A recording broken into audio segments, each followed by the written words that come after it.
Outside Walter Reed Medical Center, just a few supporters gathered this morning to wish the president well. The energy, though, was several orders of magnitude short of a regular Trump rally. Yeah, it might make him stronger. You think? I think so.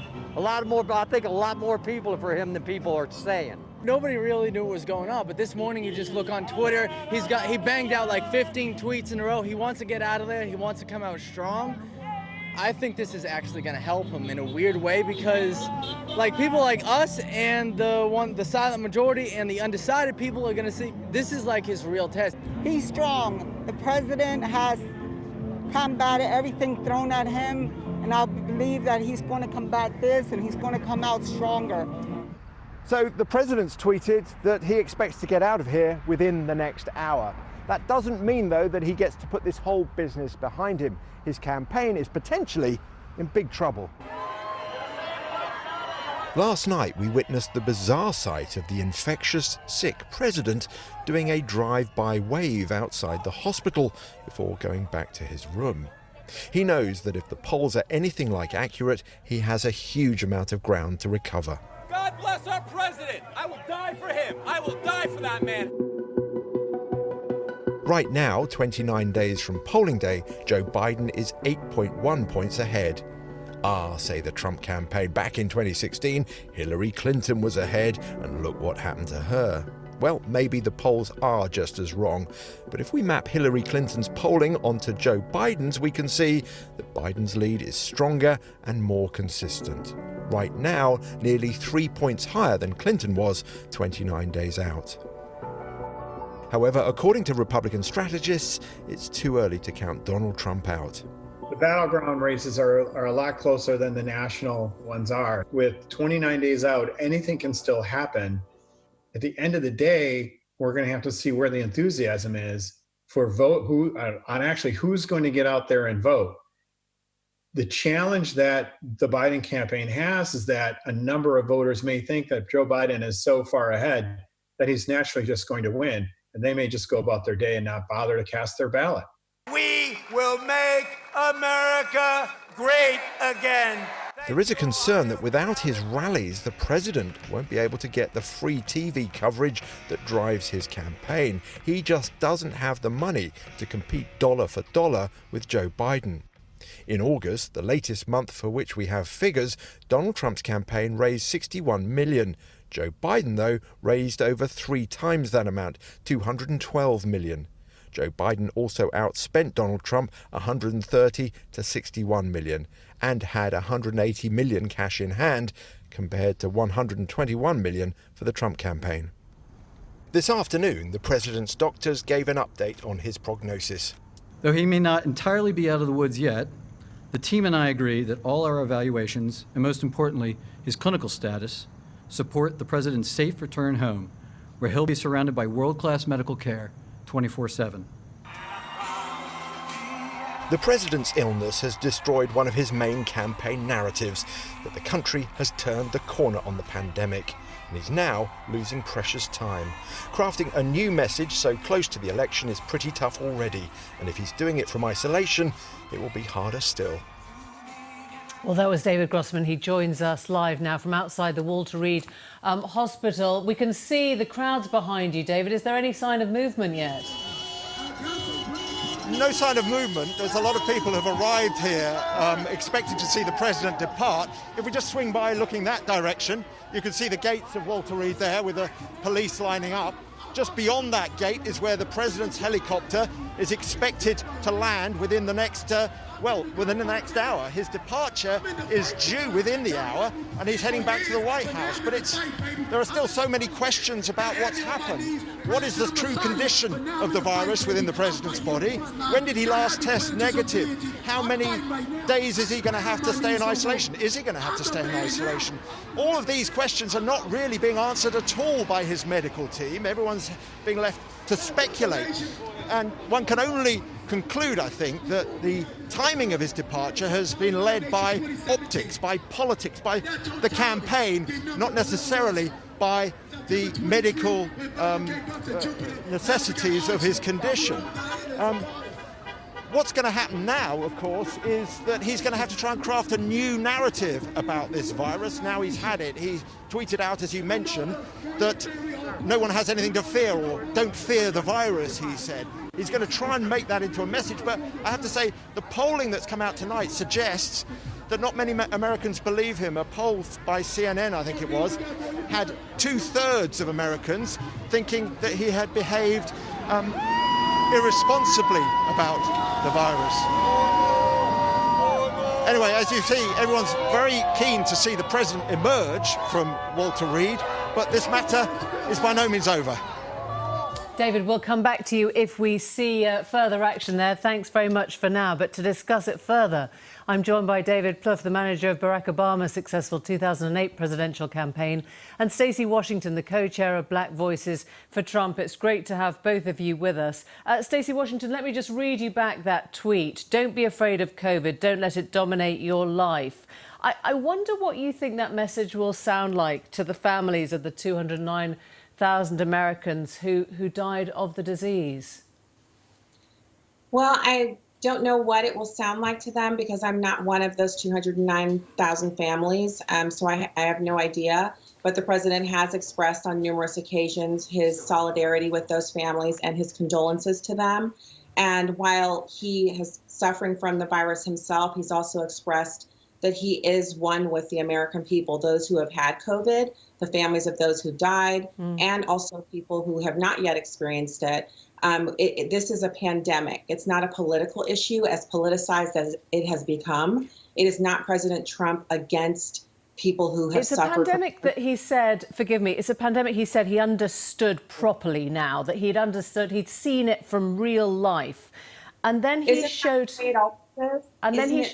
showed how little he did that by recklessly endangering lives in that victory lap last night. So I wonder how you think that will go down.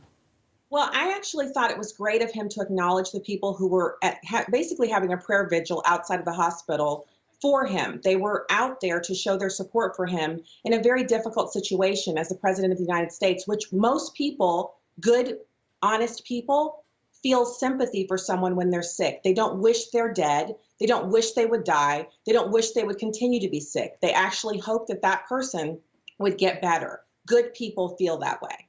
David Plouffe, do you accept that America loves the story of a resurgent hero, that this could have an amazing impact now on the campaign if he's visiting people who are praying for his life and he emerges as the fighting warrior that's got over the disease? Sorry, this is for David Plouffe. No, I don't. Listen, 2/3 of the American people believe that the president has mishandled the coronavirus.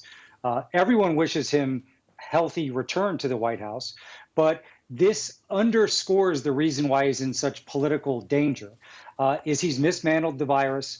Even his messaging today that he feels 20 years younger will cause people in the country not to take it seriously. So here you are, and listen, the election day is in 29 days from now. Millions of Americans have already voted. In another 2 weeks, tens of millions will have voted. We don't have election day here. We have election month. And right now they see a president who is in grave political danger because he did not take the virus seriously until it affected his own life. But now he's sending mixed messages even about that, saying, oh, it's fine, it's great, don't worry about it. I feel 20 years younger. It's the height of irresponsibility. And I don't think we've ever had an American president make the series of mistakes that Donald Trump has made around the coronavirus. And he continues to make them right now, even though he's gotten the virus himself. Stacey, you're shaking your head, but that's the truth, isn't it? That he has shown himself to have massively mishandled this pandemic. No, and it's actually kind of crazy that you're the moderator of this. You're the person who's hosting this program, and you're siding with David Plouffe against me. I'm asking you if you think he has handled the pandemic well, because as we heard tonight in the latest poll, 2/3 of Americans don't. If you'll allow me to answer, because I think you asked me here to share my opinion.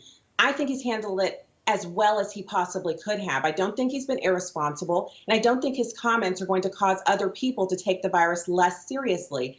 This is a pandemic. The president has done everything within his power to make up for the deficiencies that he inherited when all of the PPE from the last pandemic, H1N1, was used up and not replenished by the previous administration. Wow. From there, he closed down the border, and he's done a fantastic job of making sure that alternative therapies, and now these are mainstream therapies, that I actually can get remdesivir and the same treatment protocols that he received in the hospital, they're available to me in St. Louis as a regular citizen of this country. So the idea that he's not doing a good job is a Democratic talking point and something that they're using to make up for the fact that well, let's hear David Plouffe respond to that then, shall we? Well, it's not a Democratic talking point. It's an American talking point.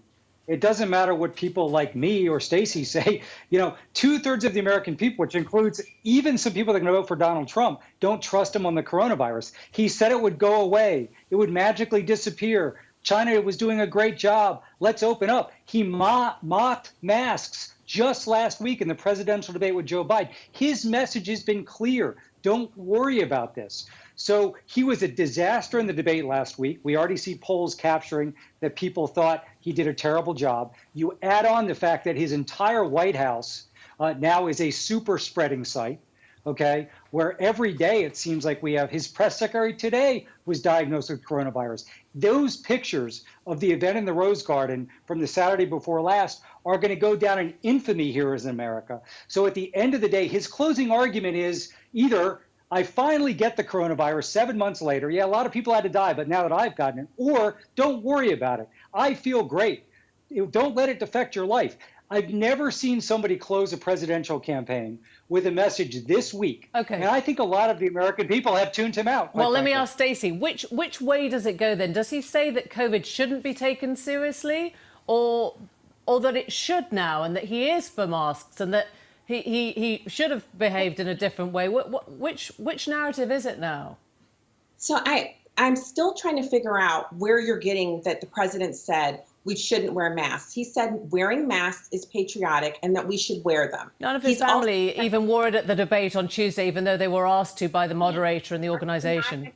Masks are patriotic because there's video of that on YouTube that any of your viewers can go and Google. The president said wearing masks is patriotic and that we should wear them. He literally mocked Joe Biden at the debate for the size of his mask and for the repeatedness with which he wore it. We're arguing about different issues, but what you're trying to get me to agree to is that the president has been irresponsible. He has not. That he has not done everything within his power as the executive to make sure that Americans are safe. That's not true. We stood up the fastest hospitalization mobilization in New York and California. We sent a hospital ship. Everything that could have possibly been done was done to assist during the early days of the pandemic. And now we are rapidly approaching a vaccine. Many, many different trials are going on. We're going to be early on that as well. Democrats are actually using talking points against vaccines and vaccination because they don't want that to be something that happens before the election.